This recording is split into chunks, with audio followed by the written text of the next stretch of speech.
वचन पिता पुत्र पितात्मा के नाम पर आमीन। सर्वशक्तिमान महान परमेश्वर पिता, मैं आपको धन्यवाद देता हूँ, राजाओं के राजा प्रभु के प्रभु यीशु मसीह, इस सुंदर समय के लिए प्रभु, बीते दिनों के लिए, आज के शाम रात के लिए पिता हम धन्यवाद देते हैं कि आपने अब तक हमें जीवित सुरक्षित और अचानक मरण से बचाया। हर प्रिय घटना से, हर दुर्घटना से, हर एक्सीडेंट महामारी से बचाया, उसके लिए धन्यवाद पिता। आज तक जो भी हमसे मन वचन कर्म से अपना कर्तव्य पूरा ना करने जो हमसे पाप ना हुआ, उसके लिए हमें क्षमा कीजिए, दया कीजिए, कृपा कीजिए, हमें दंड ना दीजिए, हमारे कर्ज गुनाह अपराध क्षमा कीजिए, ताकि हम आपके कहे अनुसार जीवन जिए, पाप गुनाह से दूर रहे, पवित्रताई और खराई में चल सके। इस योग बनाइए प्रभु। आज के सुंदर वचन को आपके हाथों में देता हूँ पिता। आज बोलने वाला मैं नहीं, और आप स्वयं मुझ में होकर अपने वचनों के द्वारा बातचीत करें पिता। आज के वचन के द्वारा प्रभु हम एक नया जीवन जीना सीख सके। इस योग बनाइए।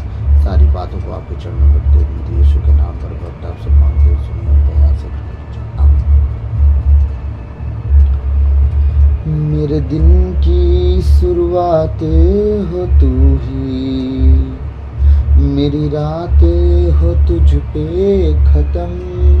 सब कहें कि हाँ प्रभु, अगर मेरा दिन हो तो तेरे नाम से हो, और मैं जब सोने जाऊं खुदावंद तो तेरे नाम से सोने जाऊं, ताकि तू सपनों में दर्शनों में से बातें कर सके। आमीन।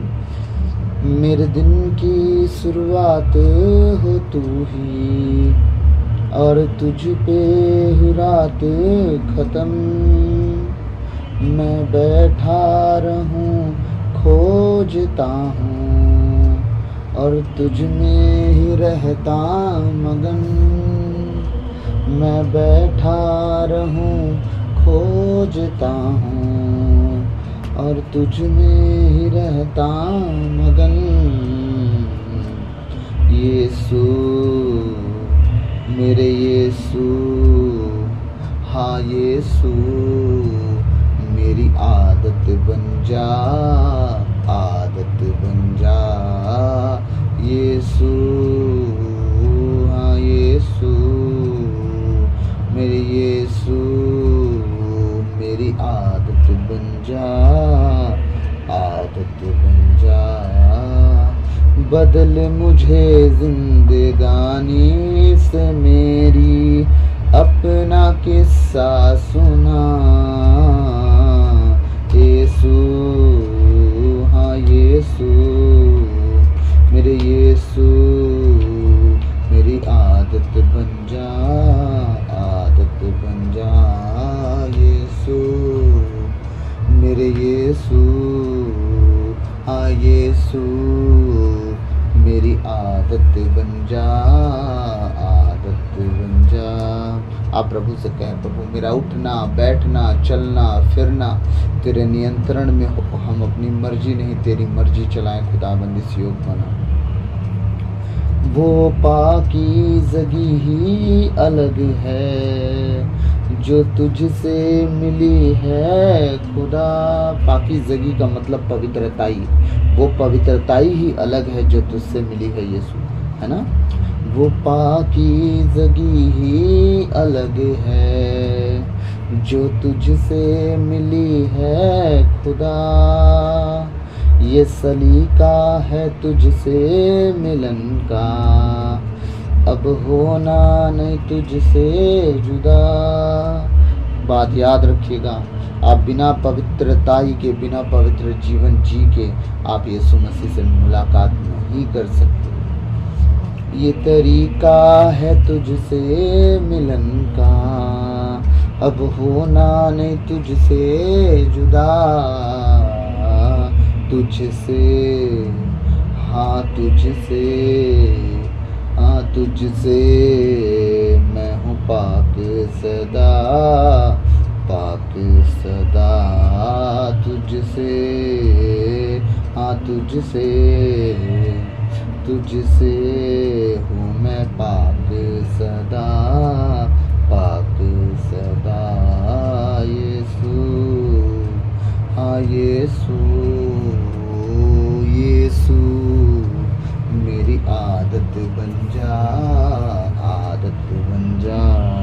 यीशु, यीशु, यीशु, मेरी आदत बन जा, आदत बन जा। ओ हम आपको धन्यवाद देते हैं। हमारा उठना, बैठना, जीना, चलना, फिरना प्रभु आपके नियंत्रण में हो। हमारे जीवन का हर एक भाग आपके नियंत्रण में हो प्रभु। पिता मैं प्रार्थना करता हूँ, हमें जीना सिखाइए, हमें चलना सिखाइए, हमें उठना बैठना सिखाइए। हम प्रभु अपनी मर्जी से नहीं, हम आपकी मर्जी से चले परमेश्वर, इस योग बनाइए प्रभु। हम प्रार्थना करते हैं प्रभु, हमारा जीवन आपके तय अनुसार हो प्रभु, हमें अपने नियंत्रण मिले। हे यीशु हम पर दया कर। हालेलुया, हालेलुया, हालेलुया प्रभु, आपकी तारीफ हो, महिमा हो, प्रशंसा हो, बड़ाई। पिता आपकी जय जयकार हो प्रभु, आपको धन्यवाद धन्यवाद धन्यवाद देते हैं। राजाओं के राजा, प्रभुओं के प्रभु यीशु मसीह प्रभु, आज जितने प्रभु तेरे वचन सुनने जा रहे हैं प्रभु, आज एक नया लेसन सीख पाएँ इस योग बनाना। खुदावन प्रभु मुझे इस्तेमाल कर, अपने शब्दों को मेरी ज़बान में दे परमेश्वर, ताकि आज बोलने वाला मैं नहीं, आपकी आत्मा के द्वारा मैं बोल सकूँ इस योग बनाना। हे पिता, आज का वचन जो परमेश्वर हमें एक नया रास्ता दिखाए इस योग बना। सारी बातों को आपके चरणों में रखते हुए यीशु के नाम पर भक्त आपसे मांगते हैं, सुनिए और दया से ग्रहण कीजिए। आमीन आमीन आमीन। आइए हम प्रभु के वचन में जाएंगे। तो आज से हम कुछ और सीखेंगे, और यीशु मसीह और आदम के विषय में हमने बहुत कुछ जान लिया, और रही बात 2 टॉपिक और बचे हैं, तो कोई बात नहीं, कभी फिर देख लेंगे। आज प्रभु नया संदेश दिए हैं, तो आज उस नए संदेश को मैं आप लोग को बांटना चाहूँगा। आइए हम यूहन्ना रचित सुसमाचार अध्याय 5 पद संख्या 25 से लेके हम 29 तक देखेंगे, 25 to 29, पेज नंबर 151, नया विधान। हालेलुया। यूहन्ना रचित सुसमाचार अध्याय 5 पद संख्या 25 से 29, ठीक है, मैं आप लोगों के लिए पढ़ूंगा। मैं तुम लोगों से यह कहता हूँ, वह समय आ रहा है, आ ही गया है। अब यीशु मसीह का कहना है कि मैं तुमसे सच कहता हूँ कि वह समय आ रहा है, वरन आ रहा है नहीं, अब बोलते हैं वो आ ही गया है, ठीक है। जब मृतक ईश्वर के पुत्र की वाणी सुनेंगे, कौन सुनेंगे? जो मर चुके हैं, मृतक लोग। तो आप कहोगे मृतक लोग कैसे? हाँ, मरे हुए लोग परमेश्वर की वाणी सुनेंगे। कैसे? अभी बता रहा हूँ। वह समय आ रहा है, आ ही गया है, जब मृतक ईश्वर के पुत्र की वाणी सुनेंगे, और जो सुनेंगे उन्हें जीवन प्राप्त होगा। कौन? जो सुनेंगे उन्हें जीवन प्राप्त होगा। जिस तरह, कैसे जीवन प्राप्त होगा? जिस तरह स्वर्ग स्वयं जीवन का स्रोत है। कौन? जिस तरह पिता स्वयं जीवन का स्रोत है, उसी तरह उसने पुत्र को भी जीवन का स्रोत बनाया। अब समझ में आया? आप समझिएगा, जिस तरह पिता परमेश्वर जीवन का स्रोत खुद रखते हैं लोगों को जीवन देने के लिए, ठीक है, उसी तरह उन्होंने यीशु मसीह को भी जीवन का स्रोत दिया है जीवन देने के लिए। तब आज लोग जो मर जाते हैं यीशु मसीह के नाम से जी उठते हैं। आज जो लोग पाप में भी मर जाते हैं, यीशु मसीह उन्हें बचा लेते हैं। आज जो शारीरिक रूप से भी लोग मर जाते हैं, आज प्रभु के बड़े बड़े दास हैं जिनके द्वारा बहुत से मुर्दे जी उठे। हाँ, और आगे भी जब यीशु मसीह के नाम से जो जीवन जी के मरेगा, वो अधोलोक में नरक की आग में जीवन नहीं बिताएगा, वो स्वर्ग राज में अनंत जीवन पाएगा। आमीन। प्रभु का वचन कह रहा है, जिस तरह पिता स्वयं जीवन का स्रोत है, उसी तरह उसने पुत्र को भी जीवन का स्रोत बना दिया, और कुछ दिया है। सिर्फ जीवन नहीं, और कुछ दिया है, और वो खास है। क्या है? 27वां वचन कह रहा है, और उसे न्याय करने का भी अधिकार दिया है, क्योंकि वह मानव पुत्र है। आमीन। अब देखिए, जीवन का स्रोत तो यीशु मसीह को मिला ही था, अब न्याय करने का अधिकार भी परमेश्वर ने उन्हें दे दिया कि अब तू मेरा उत्तराधिकारी है, तू मेरा बेटा है। अब तू जिसके पाप क्षमा करेगा क्षमा हो जाएंगे, और जिसके तू पाप को रख के तू नरक में डालेगा, नरक में जाएंगे। न्याय करने का भी अधिकार प्रभु यीशु मसीह को मिल गया।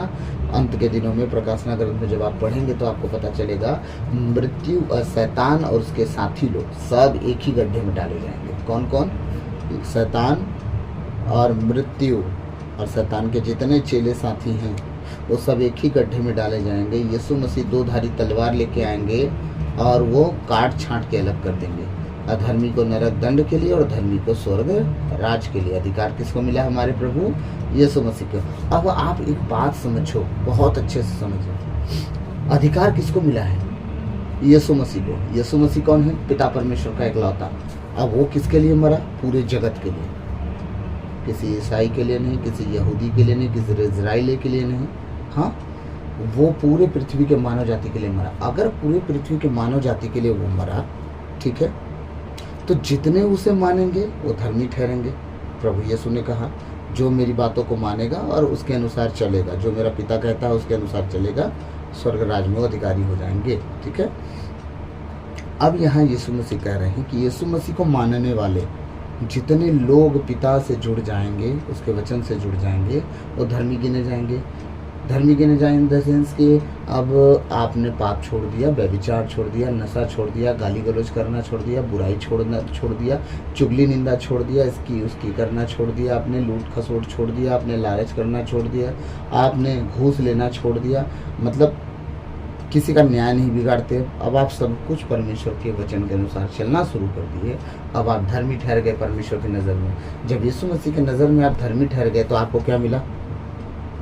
परमेश्वर कह रहा है अब वो न्याय करता है। अब आपको न्याय देने वाला कौन मिल गया?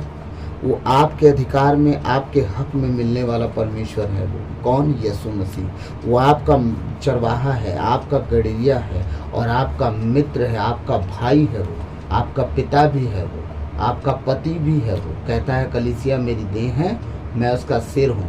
कलीसिया मेरी दुल्हन है, मैं उसका पति हूँ।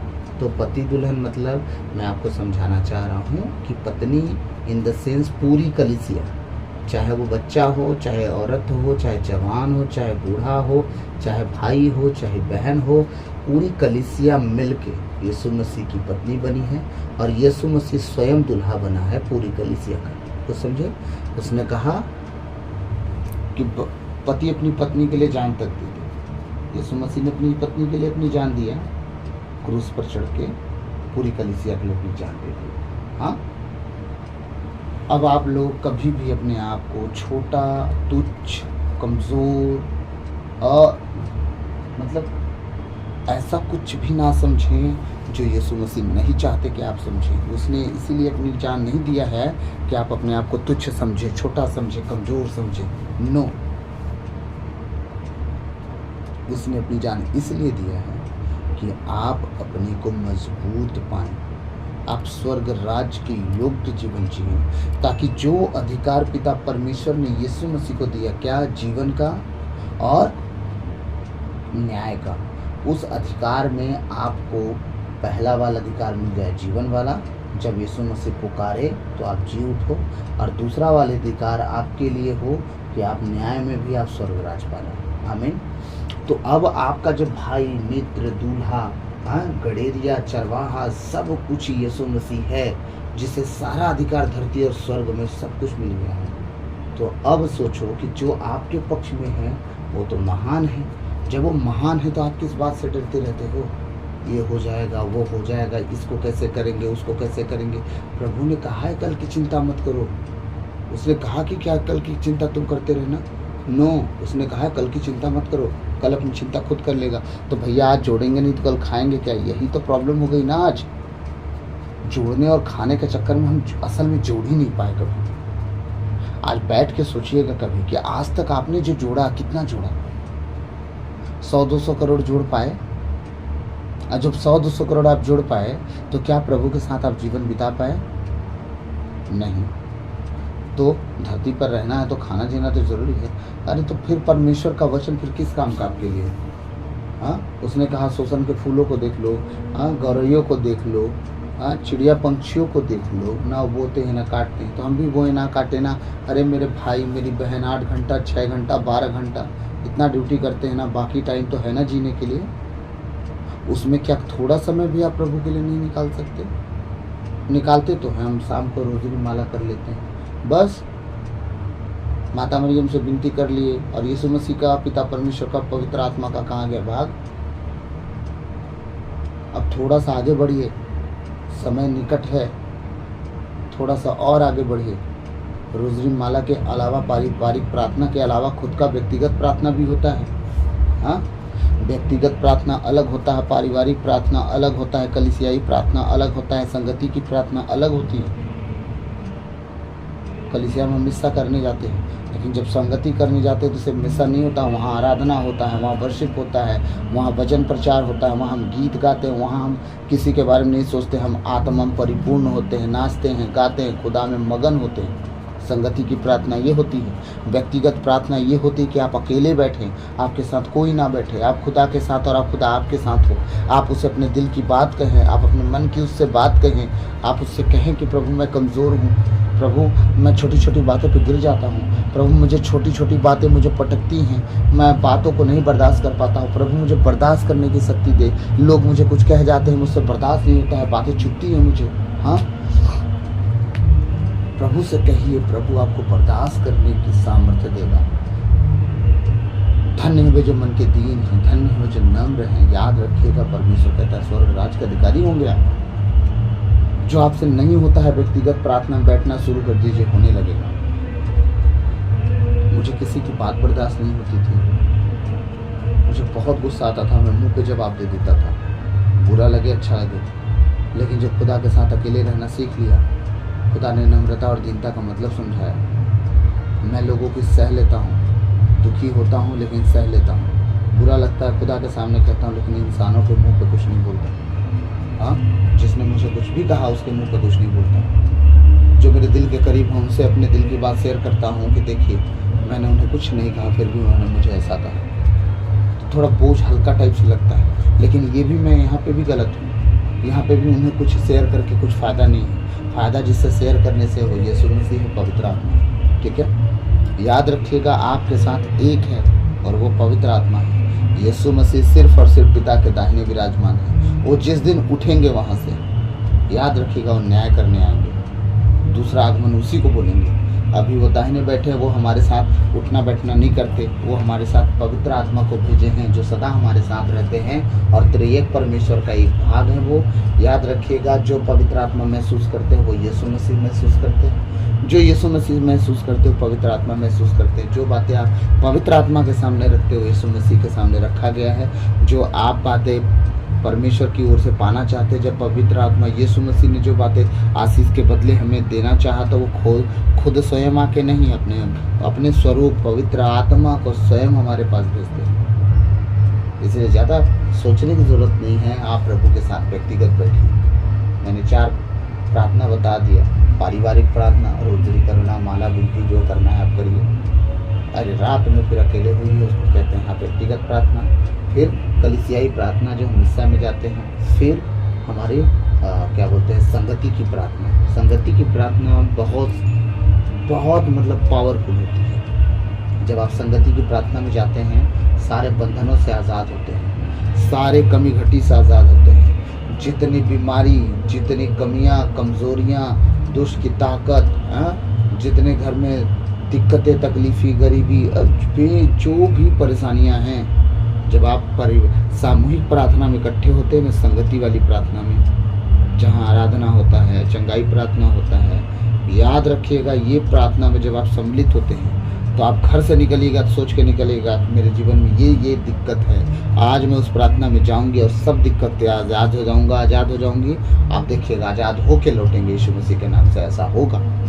और हम उसके खुद गवाह हैं, तब हम बचे हैं। आज हम प्रभु को थोड़ा बहुत जो भी जानते हैं कि वो कौन है। बस ये हमारे लिए बहुत बड़ी बात है कि हम ये ज़रूर जान गए कि वो कौन है और वो क्या कर सकता है। और मैं आप लोगों से बताया भी हूँ, बोला भी हूँ कि आगे चल के मैं आप लोग को बताऊँगा कि हमारा परमेश्वर कौन है और वो क्या क्या कर सकता है। आमीन। प्रभु का वचन कह रहा है, और उसे 27 वचन पढ़ूंगा मैं, और उसे न्याय करने का भी अधिकार दिया है क्योंकि वह मानव पुत्र है। इस पर आश्चर्य न करो, वह समय आ रहा है जब वे सब जो कब्रों में हैं, अब ध्यान से सुनिए, मैं जब पहला 25 वचन पढ़ा था तो आप थोड़ा नहीं समझ पाए होंगे, लेकिन अब मैं वहाँ पे वापस पहुँच रहा हूँ। 25 पहले पढ़ लेता हूँ। मैं तुम लोगों से यह कहता हूँ, वह समय आ रहा है, आ ही गया है, जब मृतक ईश्वर के पुत्र की वाणी सुनेंगे और जो सुनेंगे उन्हें जीवन प्राप्त होगा। कौन? मृतक, जो मर चुके हैं। अब आते हैं हम 28वां वचन के पास। ठीक है, क्या करा प्रभु वचन? इस पर आश्चर्य न करो, वह समय आ रहा है जब वे सब जो कब्रों में हैं उसकी वाणी सुनकर निकल आएंगे। आमीन। कौन लोग? जो कब्र में है यीशु मसीह की वाणी सुन के निकल आएंगे। कैसे? आप समझिएगा। एक भविष्यवक्ता था और सूखी हड्डियों की तराई में परमेश्वर उसे ले गया। ठीक है, जकरिया नबी थे कि एलिसा थे, कौन थे? आप लोग अनुमान लगाइएगा बाइबल पढ़ के। मैं करेक्टर नाम अभी भूल रहा हूँ। जब सूखी तराइयों में करेक्टर समझा दे रहा हूँ, आप समझ जाओगे। परमेश्वर ने कहा क्या ये हड्डियाँ जी उठेंगी? उसने ये नहीं कहा कि हाँ जी उठेंगी। अगर वो ये कहता तो अपने बल पे बोलता। ठीक है, उसने प्रभु के हाथ में सब कुछ छोड़ा। आप भी प्रभु के हाथ पे छोड़ना सीखें। हाँ, जब परिस्थिति ठीक ना लगे तो प्रभु से बोलिएगा, प्रभु मुझसे तो नहीं पर तुझसे सब कुछ हो सकता है। उस नबी ने कहा, प्रभु मैं नहीं जानता, तू ही जानेगा। परमेश्वर ने कहा कि अब तू हड्डियों को क्या कर, उनके लिए भविष्यवाणी कर, उन्हें बोल, वो जी उठे। वो जी उठे बोलता है। ने कहा यीशु मसीह को, भविष्यवक्ता को, हड्डियों को जी उठे, उस पर मांस आए, नसें चढ़े, खून आए और वो जीवित हो जाए। अब याद रखिएगा, परमेश्वर उस पुराने विधान से हमें दिखाया कि मुर्दे कैसे जिएंगे। हाँ, कब्र में जो लोग रहेंगे यीशु मसीह का शब्द सुन के जी उठेंगे। आप याद कीजिए, पुराने विधान में जो लोग मरे थे, यीशु मसीह जब क्रूस पर चढ़ के क्रूसीफाई हुए, क्रूस पर चढ़ के मरे, और क्या हुआ कि क्रूस पर चढ़ने के बाद जब मरे और मर के जब वो मरे तो क्या हुआ? अंधेरा छा गया, मंदिर का पर्दा दो टुकड़ा हो गया और चट्टानें फट गई, कब्रें खुल गई। कब्रें खुली, इसका मतलब जो धर्मी जन मरे थे वो सब जी उठे। प्रभु यीशु मसीह अधोलोक गए, 3 दिन वहाँ रुके। हाँ, 3 दिन 3 रात वहाँ रहे। वहाँ रहने के बाद क्या हुआ? शैतान के हाथ से मौत की कुंजी, मौत पर जो जय शैतान को मिला था, यीशु मसीह उस कुंजी को हाथ में लिए, उससे अकेले जाके भिड़े और उन्होंने जाके वहाँ शैतान से लड़ाई करने की ज़रूरत ही ना पड़ी होगी। उन्होंने यही कहा होगा कि मैं आज्ञा में अपने पिता के रहा, तू चुपचाप आज्ञा तोड़ने वाला है, मौत कुंजी मेरे हाथ में दे, तू उस लायक नहीं है कि तू उसे रखे। जब हम आज्ञा के अधीन हो जाते हैं, शैतान हमारे आसपास नहीं भटक सकता, हमारे जीवन में नहीं, हमारे परिवार में नहीं, हमारे कामकाज में नहीं। आप पवित्रताई खराई में जीवन जी के देखिए, आपके मुंह से जो शब्द निकलेंगे परमेश्वर उसे पूरा कर देगा, धरती पर पूरी रीति से बना के रख देगा। हाँ, अब देखिए, जब यीशु मसीह के जाने के बाद जो धर्मी लोग मरे हैं, जो कब्रों में चले गए हैं, जब यीशु मसीह आएंगे बादलों पर, फिर वो बोलेंगे। हाँ, पुनरुत्थान के दिन, उस दिन भी जी उठेंगे, रैप्चर के टाइम भी जी उठेंगे। ये सब बातें आपको जाननी बहुत ज़रूरी है कि धर्मी जन कब्र में कभी नहीं गलेगा, वो प्रभु यीशु मसीह का शब्द सुनेंगे और जी उठेंगे। आमीन। इस पर आश्चर्य न करो, वह समय आ रहा है जब वे सब जो कब्रों में हैं उसकी वाणी सुनकर निकल आएंगे। ठीक है, किसकी वाणी? यीशु मसीह की वाणी सुनकर निकल आएंगे। सत्कर्मी जीवन के लिए पुनर्जीवित हो जाएंगे और कुकर्मी नरक दंड के लिए। समझ में आ रहा है कुछ? जो सही काम कर रहा है, सत्कर्मी, अनंत जीवन पाएंगे, वो पुनर्जीवन पाएंगे, सही जीवन पाएंगे और पूरी रीति से परमेश्वर के साथ रहेंगे। लेकिन जो कुकर्मी है वो नरक दंड पाएंगे। मतलब यीशु मसीह के हाथ में न्याय की बागडोर परमेश्वर ने सौंप दिया है। पिता परमेश्वर ने उन्हें सब कुछ दे दिया है। पिता ने जीवन का सांस तो दिया ही दिया, लेकिन यहाँ न्याय भी उनके हाथ में सौंप दिया। जब न्यायकर्ता आपका प्रभु है, किसी और का नहीं, गैर जातियों का नहीं। हाँ, न्यायकर्ता आपका प्रभु है जिसे आप जानते हो, तो सोच के देखो, जो न्यायकर्ता आपका प्रभु है, आपके फेवर में रहने वाला परमेश्वर, आपसे प्रेम करने वाला परमेश्वर है, आपके साथ रहना चाहता है, उठना बैठना चाहता है, आपके साथ चलना फिरना चाहता है, आपकी बात सुनना चाहता है, अपनी बात आपसे कहना चाहता है। सोच के देखिए, जो आपका परमेश्वर खुद है, न्याय करता है, पूरी जगत का न्याय करेगा। अगर वो आपके फेवर में है तो क्या थोड़ा सा संगति आप उसके साथ नहीं रख सकते? थोड़ा सा समय उसके साथ नहीं बिता सकते? तो थोड़ा सा समय ब्रदर हम कैसे बिताएं? आप वचन पढ़ो, कुछ करो मत करो, वचन पढ़ो। शुरुआत करो 1 अध्याय से, 2 अध्याय से, 3 अध्याय से, 4 अध्याय से, 5 अध्याय से, 10 अध्याय, 20 अध्याय बाइबल पढ़ो। आप जितना आपको समय मिल जाए आप उपवास रखो, बाइबल पढ़ने के लिए उपवास रखो। मैं सच कहता हूँ कायनात पलट देगा परमेश्वर आपके लिए ऐसी ऐसी बातें गवाहियों के साथ खड़ी होने लगेंगी जो आज तक नहीं बदला आपके जीवन में, आपके घर में, आपके परिवार में। प्रभु के प्रियों, सब कुछ बदल के रख देगा वो। क्यों? जब आप प्रार्थना करते हैं, याद रखिएगा, आप अपने दिल की सारी बात परमेश्वर को बताते हैं जब आप प्रार्थना करते हैं। लेकिन जब आप बाइबल पढ़ते हैं, परमेश्वर अपने दिल की बात आपसे शेयर करता है, अपने दिल की बात आपको बताता है। परमेश्वर को आप जानने का मौका पाते हो। जब आप बाइबल पढ़ते हो, परमेश्वर को पढ़ते हो कि परमेश्वर है क्या। परमेश्वर को कोई जान सकता है? कोई नहीं। लेकिन जो व्यक्ति बाइबल पढ़ता है वो परमेश्वर के दिल की ज़रूरतों को, इच्छाओं को जान लेता है कि परमेश्वर क्या चाहता है। अब आप जब परमेश्वर के दिल की बातों को जान लो, सोचो आप कितने बड़े व्यक्ति हो, कितने सामर्थी व्यक्ति हो, कितने महान व्यक्ति हो कि जो स्वर्ग में नहीं समाता, उस परमेश्वर के दिल की बात आप जानते हो। सोचो कितनी महानता की बात है आपके लिए, कितने फक्र और गर्व की बात है आपके लिए कि जो सर्वशक्तिमान परमेश्वर है उसके दिल की बात आप जानते हो। आपको इससे बड़ी बात क्या हो सकती है? हाँ, लेकिन बस एक शर्त है इसके लिए, आपको प्रभु का वचन पूरी रीति से, इत्मीनान से, भागा दौड़ी किए बिना, जिस तरह हम रोटी चबा चबा के जब खाते हैं वो जल्दी डाइजेस्ट होता है, उसी तरह प्रभु का वचन भी स्लोली, आराम से, भी केयरफुली तरीके से आपको वचन पढ़ना है, ताकि वो वचन आपके जीवन में डाइजेस्ट हो और आप पूरी रीति से हेल्दी हों।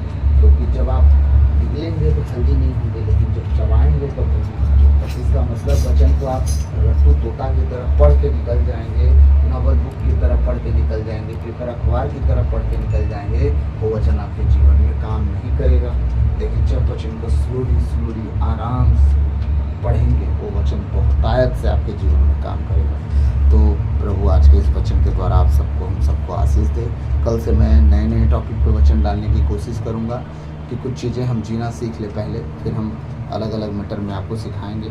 जब आपको जीना ही ना पता रहे तो पुनरुत्थान पे लेके भी जाके मैं क्या कर सकता हूँ। इसलिए थोड़ी थोड़ी बातों में, छोटी छोटी बातों में आप लोगों को कुछ कुछ मैं सिखाना चाह रहा हूँ। और मैं चाहता हूँ कि इसी बहाने कुछ स्टेप अपने जीवन में, कुछ कदम अपने जीवन में प्रभु की ओर आप बढ़ाना शुरू करें। शुरुआत कहाँ से करें ब्रदर? शुरुआत आप बाइबल पढ़ने से करें। प्रार्थना कैसे करें ब्रदर? पहले आप बाइबल पढ़ना शुरू करें। तो ये बताइए, हम अपने घर का निवेदन कैसे चढ़ाएंगे? पहले बाइबल पढ़ना शुरू कीजिए। मैं कुछ नहीं बोलूँगा, बस इतना बोलूँगा कि अगर आप बाइबल पढ़ना शुरू कर दिए, 90% घर की परिस्थिति अपने आप ठीक हो जाएंगी।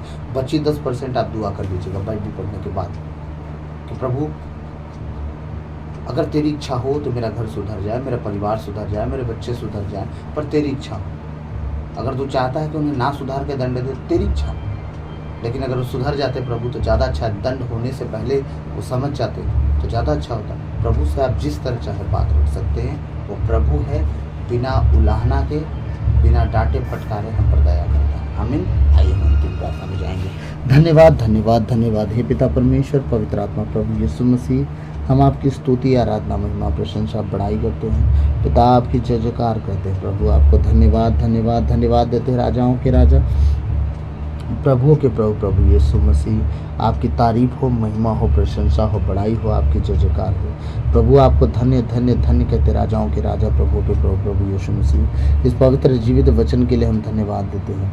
ओ प्रभु, आज तक जो भी जाने अनजाने में गलती गुनाह हुआ हो, मन से, वचन से, कर्म से, अपने कर्तव्य को पूरा ना करने से, अपने कसूर से, अपने भारी कसूर से जो गलती गुनाह हुआ हो, उसके लिए हमें क्षमा कीजिए, दया कीजिए, कृपा कीजिए, हमें दंड ना दीजिए।